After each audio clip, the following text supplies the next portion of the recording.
Assalamualaikum warahmatullahi wabarakatuh. Selamat berjumpa kembali. Kita akan kembali membuat resume fundamental saham dari laporan keuangan triwulan 2 2024. Hari ini tanggal 30 bulan Juli 2024 ya. Emiten-emiten yang sudah melaporkan keuangan mereka ke Bursa Efek Indonesia. Kita akan membahas dua, yaitu Mutu dan PPRE ya. Kita akan melihat dari segi value-nya, dividennya, free cash flow, ketahanan dan kepengendalian.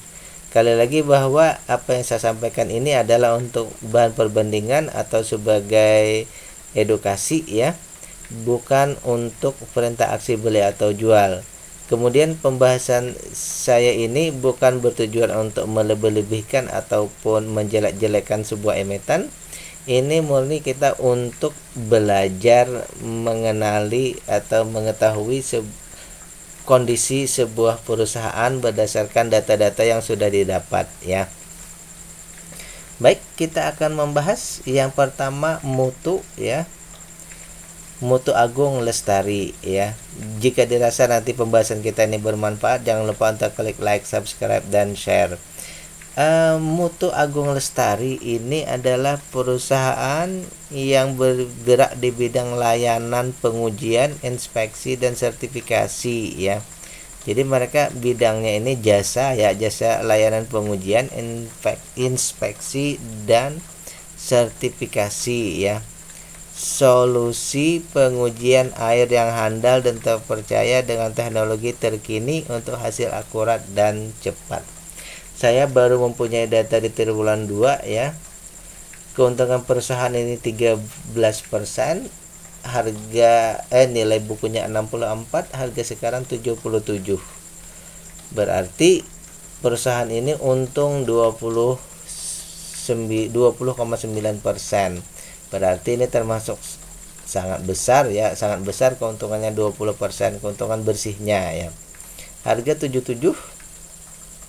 Dari data ini berarti perusahaan harga ini sudah di atas dari nilai perusahaannya. Satu, harga di atas dari perusahaannya, tapi di atasnya ini masih dalam kategori wajar. Maksimal beli kita 134, harganya 77, berarti masih dalam kategori murah ya. Masih dalam kategori murah, berarti dengan 40% ini ada sekitar 80% kalau dia dari harga sekarang menuju ke harga wajarnya itu sekitar 80%-an ya profitnya, kalau memang dari segi capital gain-nya. Kemudian perusahaan juga membagikan dividen sekitar 30%, sama dengan 5,2, berarti ini termasuk dalam kriteria kita ya. Ini masuk kriteria kita bahwa dividennya 30%, kemudian dividen yield-nya ini 5% ya, menurut kategori di triwulan 3 ya. Kemudian dari segi ketahanan perusahaan 18%, lebihnya berarti aman. Kemudian cash-nya 3 kali lipat, hutangnya kecil, berarti dari segi ketahanan perusahaan ini juga aman ya.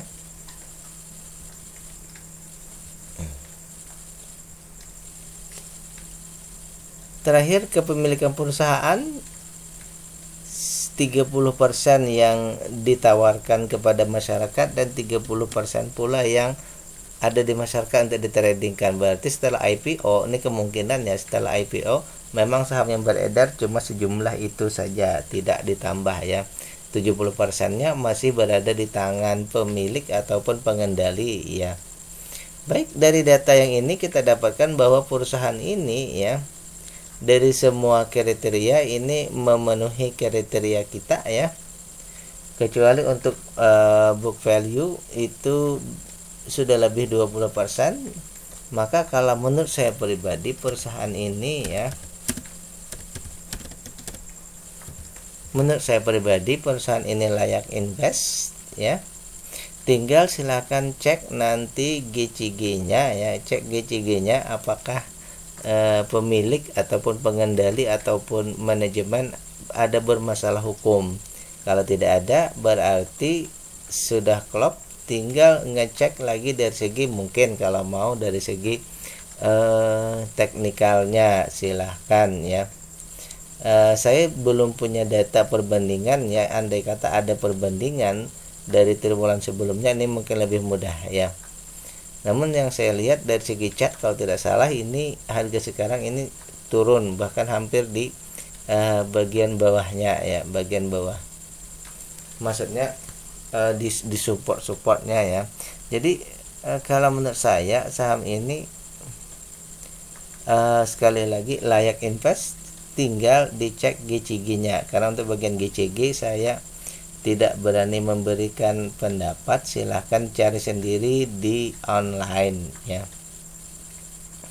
Demikian, ini yang pertama Mutu.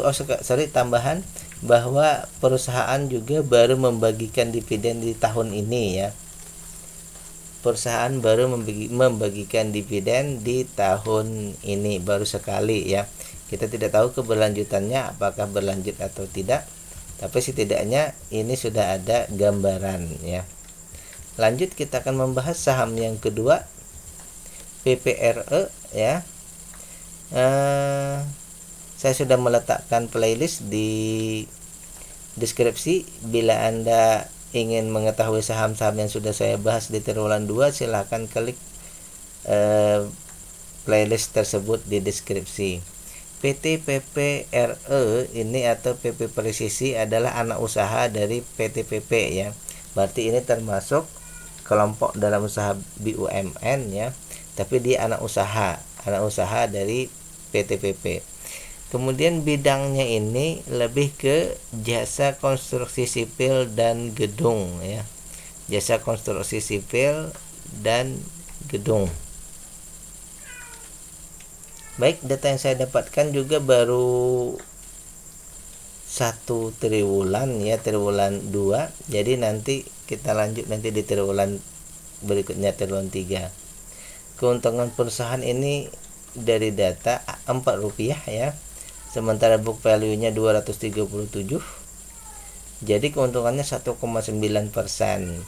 Ada 2 di sini data yang kita dapatkan bahwa keuntungannya masih di bawah Rp10 dan persennya juga di bawah 10% ya. Lanjut, harga sekarang 75, berarti di sini kalau harga dibandingkan dengan book value-nya ini harga sekarang ini jauh di bawah ya. 68% diskonnya. Berarti dari harga sekarang untuk ke 237 itu kemungkinannya bisa multi bagger sampai 300% ya. Dari harga sekarang menuju book value-nya. Namun dari segi IPS di sini ada permasalahan karena maksimal beli 47, sekarang 76 ya, berarti sudah lebih mahal 61% ya. Berarti kita kasihkan seperti ini. Kalau seperti ini biasanya ada anomali ya, ada permasalahan ya. Book value harganya di bawah, book value besar, keuntungan sangat kecil. Lanjut, dari yang saya dapatkan bahwa perusahaan tidak membagikan atau belum membagikan dividen ya. Dari segi ketahanan berikutnya, free cash flow-nya aman 11% ya. Usahanya oke. Aset lancarnya juga oke ya. Aset lancarnya ini 168. Hutang tak berbunganya tidak masalah. Hanya di sini bahwa hutang berbunganya ya, artinya hutang berbunganya tidak masalah, tetapi hutang tak berbunganya dalam artian hutang kepada vendor-vendor ini yang termasuk bermasalah ya, karena sudah 63% lebih tinggi daripada modal. Berarti ada leverage ya, dari minjem kepada vendor ini 63% ya. Ini tentu saja menjadi concern kita. Kemudian dari segi kepemilikan aman, hanya 23% yang ada di bursa efek, dan yang ditradingkan itu hanya 21,9%. Akhirnya kita sampai pada simpulan kita bahwa perusahaan ini yang pertama ini jumlah keuntungan dan persen keuntungan ya. Jadi saya kasih persen IPS dan IPS-nya ya. Persen IPS persen IPS dan ini bukan persen IPS dan IPS-nya ya. Persen IPS dan IPS-nya ini perlu perbaikan minimal di 10%.